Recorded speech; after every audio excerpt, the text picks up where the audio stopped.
We spent a lot of time thinking about, well, how do you start to activate people in pursuit of an ambitious goal?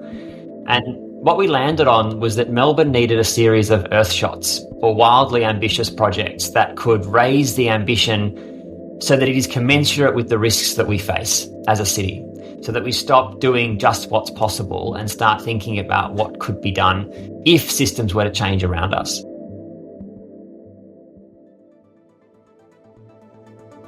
Orbiting 250 miles above, the space station provides us with the ultimate view of planet Earth. From this perspective, we ask our guests to engage with 6 questions that orbit around wonder and stories of hopefulness. For the next few minutes, this is our Wonderspace.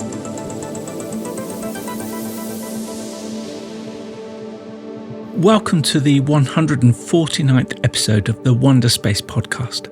My name is Steve Cole, and over the past 4.5 years, I have asked the same 6 questions to inspiring people from around the world. Questions that orbit around wonder and stories of hopefulness. Before I introduce our guest this week, here is another 1-minute wonder from our friends at Ask Nature, who are part of the Biomimicry Institute. As a bee approaches a flower to drink up sugary nectar and collect protein-rich pollen, unseen forces are also at work. As the bee gets closer, pollen seems to leap enthusiastically through the air to catch a ride. What's going on?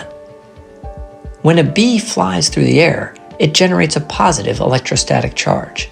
This charge arises due to the friction between the bee and positively charged particles in the atmosphere. Flowers, on the other hand, function as part of the Earth's surface and typically hold a slight negative charge.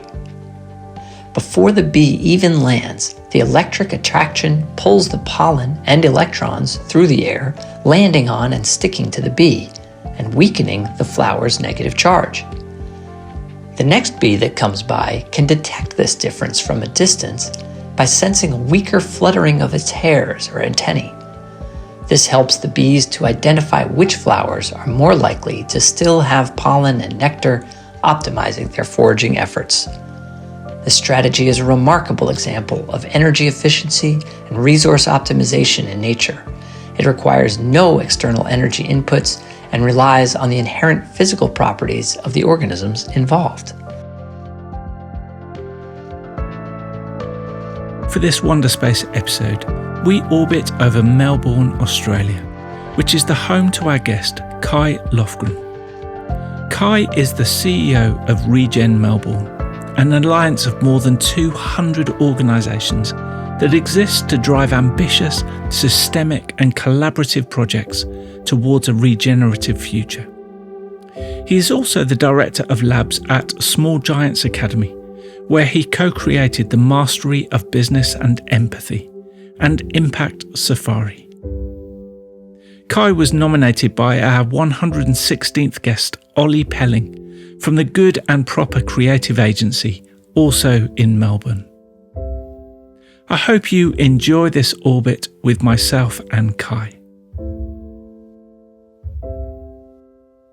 Kaj, it is great to have you on board a Wonderspace orbit today. Back in June 2021, I asked our 6 questions to superstar Tamsin Jones before she selfishly left us here in the UK to work for Small Giants in Melbourne. And Tamsin then raved about this guy, Ollie Pelling from the Good and Proper Creative Agency in Melbourne, who I ended up meeting in London, actually, and he completed a Wonderspace orbit in June 23. So then 2 years on, Ollie nominated you, Kaj, as someone who massively inspires him. So what started with Tamsin 4 years ago brings us to this moment, which I'm excited about. So thanks for being here. So good to be here. Thanks for having me. Brilliant. So, Kaj, our first question, we're going to dive straight in from this imaginary window seat on the space station, 250 miles above Earth. Our first question is, if we could do a fly past over any part of the world that is significant to you, which place, city or country would you choose and why? It's a magnificent question. It gives me it gives me goosebumps actually thinking about this. And there were a number of places that were kind of obvious, like top 5. And so I took a little while to just work through exactly where it would land. But for me, I'm from Melbourne, the wonderful city of Melbourne. And so my choice would be a place in the inner west of Melbourne, a place called Newport, which is only sort of 20 minutes on the train to the CBD. But in Newport, there is a little place called the Newport Lakes. And the Newport Lakes has an extraordinary community story where up until the 1970s, it was a stone quarry. And in the 1970s, there was a decision to close the quarry and work out what to do with that land next. And through an incredible community campaign that was fought over 20, 25 years, the land was effectively handed over to the community and converted into, I think, what is probably Melbourne's best example of urban regeneration, to the point now where the Newport Lakes is a small site sunken into the landscape by virtue of the fact that it was a quarry that has 2 beautiful lakes, extraordinary native plantings, and is now a little oasis in the middle of a very busy part of the city. And for me, I lived in very close to there for about 10 years in Melbourne, and that was where my 2 kids spent a lot of time in their very, very early years. It's where my wife did laps while heavily pregnant, walking around these little lakes.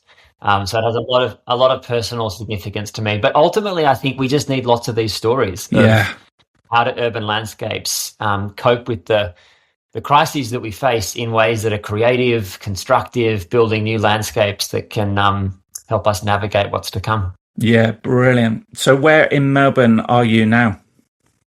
So I spend a lot of time just outside of sort of more on the southeastern side of Melbourne. I live down at the beach, which is a great privilege. So I get to spend bursts of energy in the hustle and bustle of the CBD and the big city of Melbourne, and I get to come and breathe a little bit in nature. Brilliant, great start. Our second question is the only question that focuses in on you and your own story. So give us a glimpse into your life story so far, with an emphasis on what you're doing currently. Yes, I mean, I was born to activist parents, and I had a wonderful social justice upbringing. I fond memories as a kid of being taken out of primary school to protest the Grand Prix being dropped in the middle of Melbourne, and the felling of lots of trees in the big park, Albert Park. And then I went and studied engineering and history. So I had a sort of split personality at university, and reconciled my social justice upbringing, my interest in history and my engineering by working at Engineers Without Borders for a number of years when that was getting started in Australia. So really thinking about how engineering really needs a humanitarian heartbeat in the current economic landscape. So that was my formative experience at the start of my career. And then I spent about 10 years with small giants in social finance, impact investing, thinking about how portfolios of work can be effective. And then we hit the Black Summer in Melbourne. So we hit this, or in Australia, I should say, these epic fires up and down the East Coast at the end of 2019. And very quickly after that, while we were still reeling as a country, we, of course, went into the COVID lockdowns, which in Melbourne were especially long. You know, we had these basically all of 2020 in lockdown. And it was in that heightened, pressurized environment that the very early seeds of Regen Melbourne formed, which is the organisation that I now run. And it was really formed out of this idea that with these significant disruptions, there was an opportunity to think about a new long-term vision for the city. And so we conducted a big 6-month research project about what our vision for a regenerative place would be. Out of that, we produced a vision. We used the Doughnut Economics model to downscale that macro model for the world to Melbourne. And then we produced a roadmap. And since then, we've been working diligently and patiently building a wide network of actors who exist to serve the city. And we describe ourselves now as an engine for collaboration in service of place. So that's, I guess, a bit of a glimpse. I kind of got a social justice thing, a engineering thing, a moving money differently thing. But the bit that I guess brings it all together to some extent is this increasing interest in the idea that single projects don't change systems. So Regen Melbourne really just exists to try and support a place to grapple with that reality, that we need better collaboration, we need more coherence. and we need better systems in order for us all to do the work that we want to do. Brilliant. What you're doing is amazing. In 150 or so episodes of Wonderspace, I don't think I've ever recommended that people download an organisational annual report. But mate, I've got to raise a mug to this piece of work. I think it's an amazing blueprint that I think imaginators in other cities should be looking at. Thank you. That's very kind. It's really beautifully done. But Kaj, excite us as to, some of the nitty gritty of what you're talking about. What does a regenerative Melbourne look like? So we started with this big vision, and there was lots of really interesting community visioning going on in 2020 and 2021, not just in Melbourne, but all over the world. There was a moment where everybody felt like, because the systems are breaking down around us, there's an opportunity here to think about what could be next. And we were one of those places. So that wasn't particularly unique. I think what was interesting about what happened after that was that we spent a whole bunch of time, due to the generosity of a bunch of philanthropists in Melbourne who wanted to see something happen here. We spent a lot of time thinking about, well, how do you start to activate people in pursuit of an ambitious goal?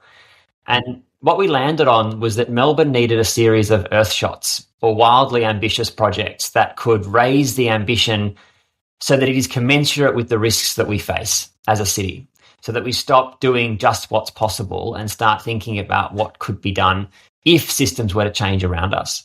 And so the three big projects that we landed on, which has all taken a lot of time, working with lots of people to determine what are the projects and how do you frame them and what are the transition pathways within those projects. So it's very complex, nitty-gritty work and highly relational. But ultimately what we've landed on is three big projects. One is making the major waterway in Melbourne, the Birrarung, the Yarra River, is to make that waterway swimmable again. Nice. Which is a huge urban transformation project. On the one hand, it's an exciting, inspiring, joyful project.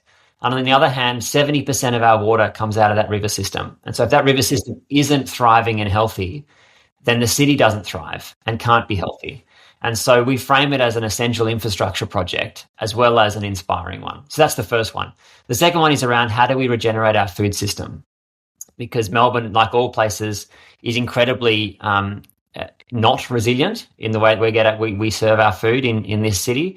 And so we need to think about how do we ensure that our food is coming from the food bowl upon which Melbourne sits, and also from the regions in and around that food bowl so that we can support the economic development of those places as well. And at the moment, that's just not how our food system works. It's not how it's incentivized. Our food comes from all sorts of places with lots of transport risks and other risks that are associated with the distributed food system in that way. So regenerating our food system is a huge one for us too. And then the last one is around our neighborhoods, because what is a city if it isn't just a woven network of neighborhoods? And so how do we support local scale regeneration to be woven together almost like a tapestry across the city? And so we think about river, which is the water system, the food system, and then the street system as the three kind of intervention points that we can take as an engine for collaboration. And of course, there could be more. We could be thinking about energy, we could be thinking about health, we could be thinking about other levers as well. But to start with, they're the three ones that we're focusing on. Yeah, and then, amazing. We act as a convener and an orchestrator within those three projects. So good. And for people at the starting line of becoming a regen city, is there anything in hindsight that you would do differently if you could start again? I think the world has changed since we started. I think there is an increased understanding and appetite for what we describe as systems work.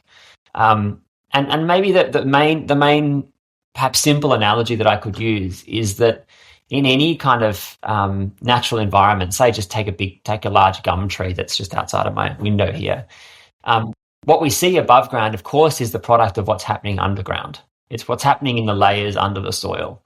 And it's how the nutrients are flowing. It's how the mycelium network's connected. It's how the trees serve other plants in the system and the plants serve the tree. There's this reciprocity that happens that we don't see. It's all underground. And that's where the change needs to happen. And so while we are often inspired by stuff that we can see above ground, the next social enterprise, the next impact investment fund, the next nonprofit campaign, that's all a product of the system and the soil that we sit on. And so I think that's more intuitively understood now than it was even 5 years ago. Here we go. By many actors. And therefore, I think we can be more overt that that's the work that we need to do. We had to take quite a bit of time convincing people and making people understand. So if I was to do it now, I think you could just be much more direct. We are here to work in the soil. We are here to change the conditions. And we have models and processes and, lots of beautiful illustrations that show people how we do that. But put simply, we work in the soil. Yeah, brilliant. And you've got a key role at Small Giants Academy Action Labs, where you lead the incubation and development of new projects and new initiatives. And I believe you also played a role in helping to start the Masters in Business and Empathy. So with all these things in the mix, tell us about what you see brewing and emerging and crackling right now in these extraordinary spaces that you find yourselves in. Yeah, so as I said before, I spent 10 years at Small Giants, and Small Giants is an extraordinary pioneering impact investment family office. It was one of the first in Australia. It's one of the only ones that has been 100% all in on impact for a long time. And very proud of all the work that we did and are doing at Small Giants. We then got to a point where it felt like we needed to do just as much interesting strategic and pioneering work when it comes to how do you move hearts and minds, not just how do you move money. And so Small Giants set up something we call the Small Giants Academy, which is a non-profit media and education initiative, which looks at how do you create a different type of leadership for a time like this. And so the first program we put out was this Mastery of Business and Empathy, which was, I guess, our response to the brokenness of the MBA. The MBA has served a 20th century economic model for a long time. And it did that really well based on what the 20th century economic model was trying to produce, which was growth and profit and growth. And so it did it beautifully. But if we're saying now that model doesn't serve us anymore, then we need new forms of leadership development. And the Mastery of Business and Empathy was our response to that. So I was part of the process of developing that with a bunch of other legends, and there's 5 or 6 cohorts of people that have been through that program now, which is amazing. And so I spend a bit of time still in the academy teaching and supporting the development of new programs, as you said. And maybe the most interesting one that's bubbling up now is the next mastery program. So we're developing something called the Masters or the Mastery of Systems Leadership, which is taking all of these ideas that I was just riffing on around Regen Melbourne and bringing all the global legends who have led this work for a long time, the elders of the field together to try and develop a 10-month program that can really walk people through how to shift the mindset towards a systems lens. So I'm really, really inspired by that. I think that'll be launching later this year, which is excellent. And then maybe the other one, which is a bit left field, which is also being incubated inside the Small Giants Academy, is the Gross National Happiness Centre here in Australia. And so we've had a long relationship with the incredible work that happens in Bhutan. The Kingdom of Bhutan has had an alternative measurement system around gross national happiness for a long time, which is way more sophisticated and mature and nuanced than the word happiness is interpreted in the West. There's an incredible framework of metrics and processes that integrate that model throughout all of Bhutanese society. And so because of our relationship there, we've got an incredible Bhutanese woman, Wessel, who works with the Small Giants Academy team, who lives in Victoria and is passionate about Australia. And she's bringing to life this Gross National Happiness Centre in Australia, thinking about how these ideas can be translated into the Australian context. So that's incredibly inspiring. So good. With so many layers, responsibilities, possibilities, where, Kaj, is your place of reset and recharge? So this one was pretty easy. This one was pretty straightforward. So my father was Swedish, and I spent a lot of time in southern Sweden growing up and spoke Swedish and was sent there when I was 15 to live with my grandparents for 6 months and have this sort of very, very fond relationship with Sweden. I studied my master's in economic history in southern Sweden and just feel very much at home. And so for me, the sort of flying on an airplane or a spaceship and flying across the channel between Sweden and Denmark, landing in Copenhagen, taking that beautiful bridge crossing back to Sweden is one of my most one of my most warm experiences, and I try and do it as often as I can. And so the specific answer to the question is the village where my grandparents lived when I was young, which is a little village called Arild on the southwest coast of Sweden. It's a beautiful, very old fishing village. If you could put me there once a week, I'd be a very happy person. Brilliant. And Kai, what wonder of the natural world excites you the most? So, I mean, I mentioned earlier, I'm very lucky to live by the beach. And so for me, the natural wonder that I find the most both thrilling and sort of soothing is quite simply the waves and being able to jump through them. I'm not really a surfer, but I body surf quite a lot. But really, to be honest, if I'm feeling stressed, anxious, buffeted by the chaos of the world, standing there and getting smashed by some waves puts everything in perspective. Yeah, here we go. Brilliant. Kai, we have two more questions. Our fifth question takes the focus onto someone else and asks, what is your hopeful story that's not your own about a person, business or non-profit who are doing amazing things for the world? So who would you love to give a shout out to today? So I have two, and you're more than welcome to choose. The first person that I find deeply inspiring is a man called Rob Shorter, who is the communities lead at the Doughnut Economics Action Lab in London. And Rob and I go back a fair way because he has been the sort of central figure in the Doughnut Economics Action Lab team who works with all of the cities and places who are trying to bring that idea to life in practical, real ways, in all the messy complexity of place. So taking conceptual ideas and models and trying to land them is always really challenging. And so he does this extraordinary job of weaving those places together, of gleaning the learnings from them, of supporting them. And it's always been deeply inspiring to me. There are a whole bunch of inspiring people at the Doughnut Economics Action Lab, of course, led by Kate Rayworth and Carlotta, who are the co-founders. But in particular, just for this conversation, thinking about all the people out there who are doing the weaving and the connecting, Rob is an absolute legend. And the second one is the woman I mentioned earlier, Wessel, who is a young Bhutanese woman who lives in Victoria and is leading this work around gross national happiness, which is a radical, crazy idea in a Western economic context. But the way that she holds herself in a foreign environment, bringing all the wisdom that she has into a foreign context with grace, with love, with complexity, with just the right level of challenge, is a sight to behold. And so I think Wessel is equally as inspiring.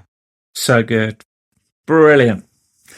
This has been such an inspiring orbit. But as we draw our time to a close and prepare to re-enter the Earth's atmosphere, what insight, wisdom, or question would you like to leave with us?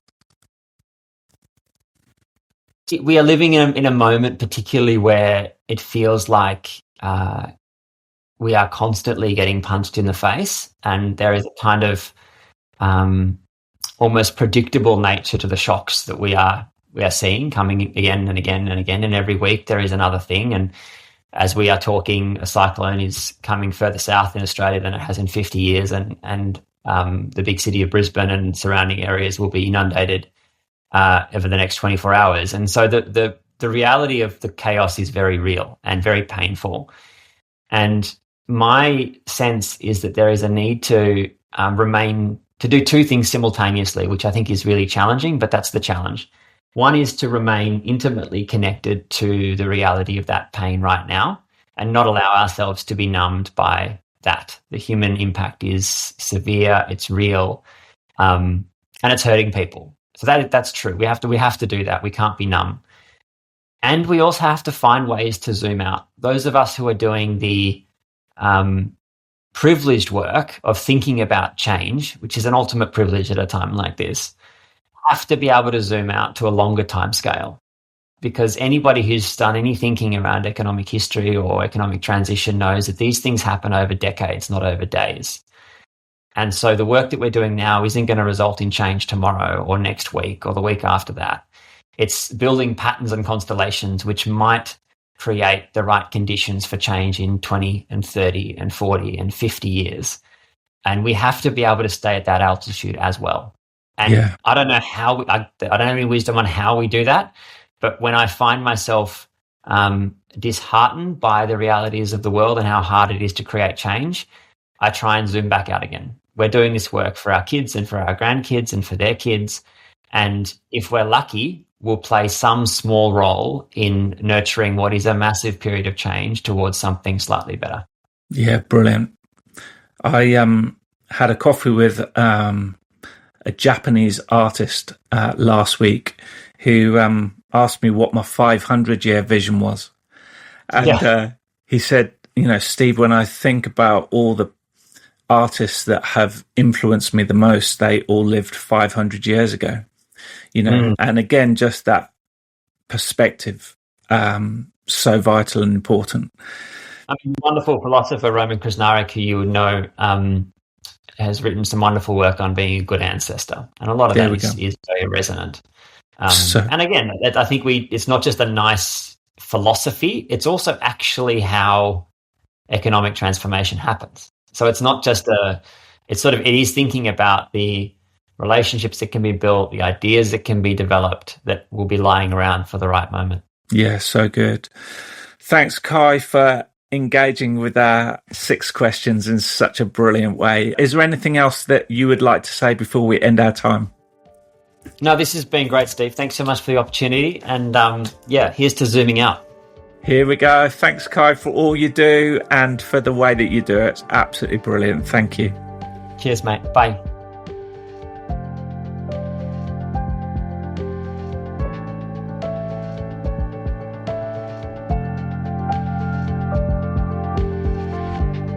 I hope you enjoyed this Orbit with Kaj.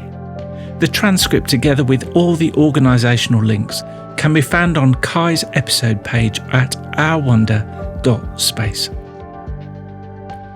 Finally, I would love to draw your attention to a new network and storytelling platform that we have launched to enable everyone to engage with our 5th question on Wonderspace. A networking platform called Someone Else that connects us through the way that we share hopeful stories about others. Go to someoneelse.space, create a simple profile, and upload your hopeful story. Thanks again to Kaj, and thanks to you for listening.